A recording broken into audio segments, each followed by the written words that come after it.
Assalamualaikum warahmatullahi wabarakatuh, wargi Jabar yang tercinta. Mulai minggu ini saya akan melakukan rutinitas laporan mingguan kepada warga Jabar terkait perkembangan COVID. Izinkan saya memberikan update informasi per hari Senin di tanggal 28 April kita sudah mendata bahwa di Indonesia positif sekitar 9.096. Jawa Barat sendiri positif naik tidak terlalu tinggi di 951, alhamdulillah sembuhnya 96, melebihi yang meninggal sekitar 78. Nah, penurunan jumlah pasien positif dalam 3 hari kebelakang ini juga terindikasi hadir di Jawa Barat, walaupun belum menggembirakan, tapi kita berharap kurva yang tadinya naik sekarang sudah mulai turun.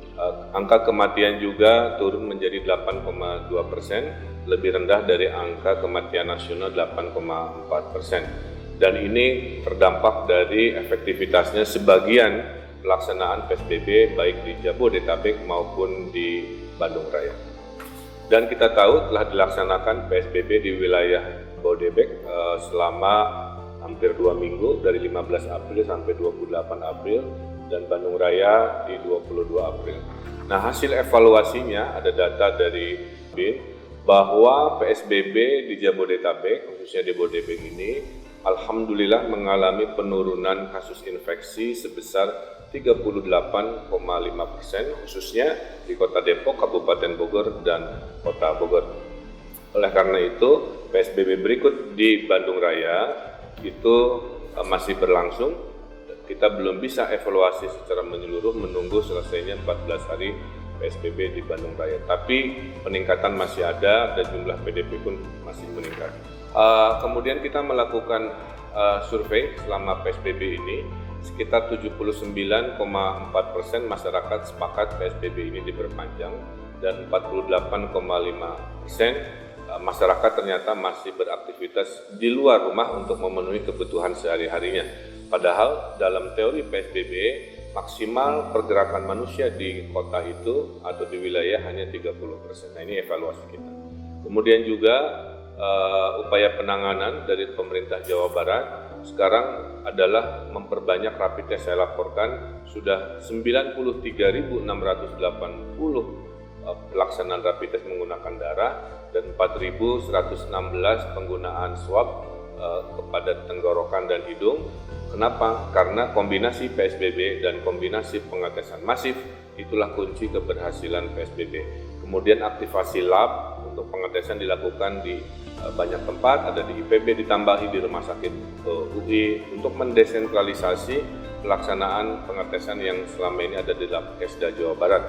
Nah, berita baik juga dalam seminggu terakhir adalah kita anak bangsa bisa memproduksi alat kesehatan sendiri, PCR buat ngetes, nggak usah impor lagi, Bio Farma bisa membuat, kemudian juga ventilator yang dulunya 700 juta, 500 juta, sekarang bisa hanya 10-15 juta dibuat oleh PT Pindad dan PT Dirgantara Indonesia.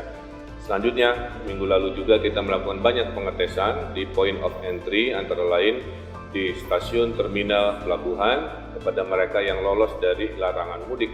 Karena larangan mudik ini sangat efektif mengurangi yang namanya imported case atau kasus-kasus yang datang dari luar.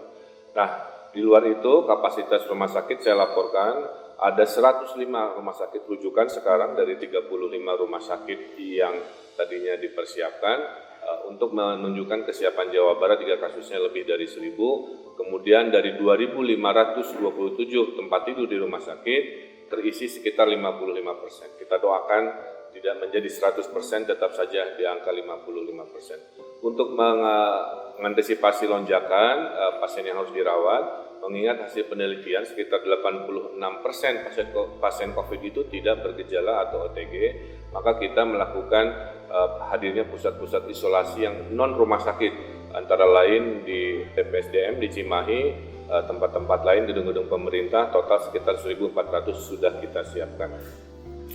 Nah, berikutnya adalah dalam rangka membantu masyarakat yang berkesusahan, pemerintah Provinsi Jawa Barat sudah menyalurkan 2 pintu sesuai kewenangannya. Kan pertolongan itu ada 9 pintu. Dari 9 pintu itu tugas pemerintah Provinsi Jawa Barat ada 2, yaitu Bansos Provinsi dan Gerakan membagikan makanan. Bansos provinsi sendiri per hari ini sudah 12.000 kepala keluarga dibagikan. Bansos ini juga beberapa pintunya datang dari pemerintah pusat. Kalau ke provinsi memberikan mulai tanggal 15, kalau Kemensos pemerintah pusat mulai membagikan tanggal 20, kemudian 7 hari kemudian kemarin Kementerian Desa baru membagikan bantuan desa sebagai bansos di tanggal 27 April. Nah, mudah-mudahan ini memberikan hal yang jelas bahwa pintunya banyak, tapi tidak semua datang dari satu unit pemerintahan. Provinsi hanya bertanggung jawab di pintu provinsi dan bantuan makanan. Kemudian juga ke depannya yang harus dilakukan oleh pemerintah adalah per minggu ini sudah kita perpanjang, kita akan evaluasi dalam 14 hari ke depan lagi. Kalau tren turun ini dan flat, insya Allah kita akan bisa melonggarkan kegiatan di zona PSBB kalau masyarakatnya disiplin dan tes masifnya menunjukkan ada penurunan tes positif kepada yang kita tes. Oleh karena itu juga kita minggu ini akan mengajukan PSBB skala provinsi agar dari 27, 10 sudah PSBB, yang 17 sisanya bisa kita kendalikan lebih mudah satu komando, satu manajemen dari provinsi.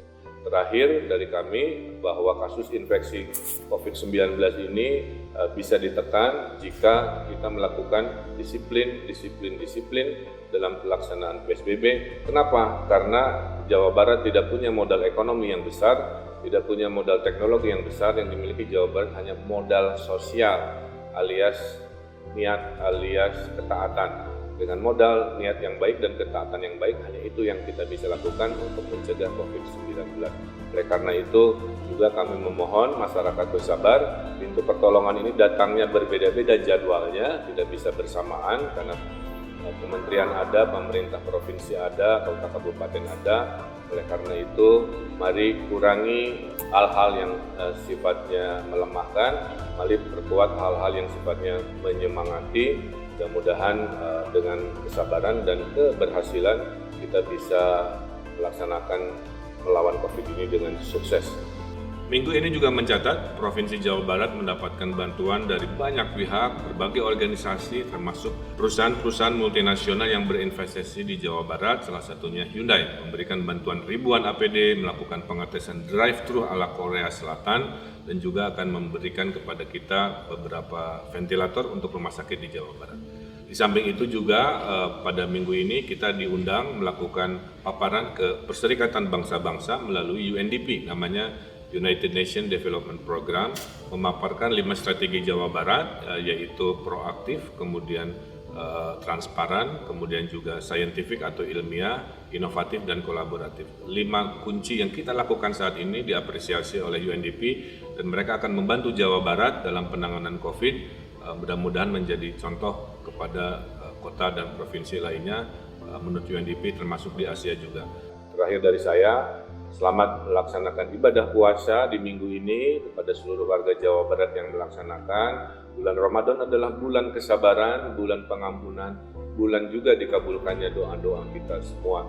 Oleh karena itu, mari bersabar, mari meminta banyak pengampunan, dan mari banyak berdoa. Mudah-mudahan setelah bulan Ramadan, sesuai prediksi, tren penyebaran COVID-19 di Jawa Barat akan turun. Demikian laporan mingguan saya terkait penanganan COVID di Jawa Barat. Semoga bermanfaat buat Anda semua. Terima kasih. Wassalamualaikum warahmatullahi wabarakatuh.